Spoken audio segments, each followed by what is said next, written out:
Uma coisa que acontece muito com os pais de crianças pequenas que precisam usar óculos para hipermetropia é se assustar com o número do grau dos óculos. Ou então ainda os pais levam a receita numa ótica e às vezes a ótica não tem tanta experiência com criança e piora ainda mais e fala para os pais: nossa, mas esse grau é muito forte para ele. E a verdade é que quando uma criança precisa de óculos, geralmente é porque ela tem um grau elevado, porque graus muito pequenos para as crianças não fazem diferença.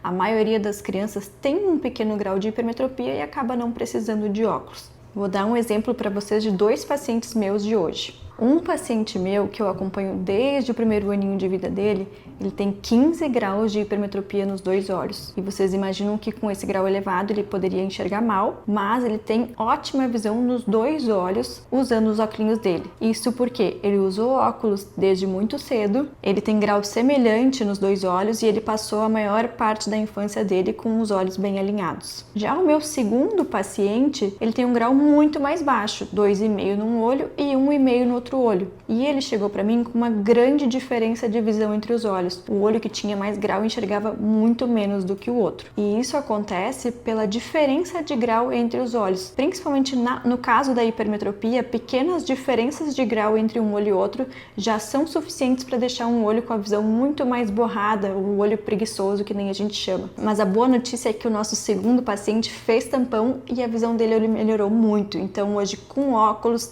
ele tem visão praticamente igual nos 2 olhos já. Eu resolvi falar sobre isso para vocês justamente entenderem que não é o número que importa em si, né? É quanto essa criança está enxergando de cada um dos olhos. Então, coisas que são importantes. Usar óculos muito cedo quando necessário, quanto mais cedo, melhor para o desenvolvimento da visão.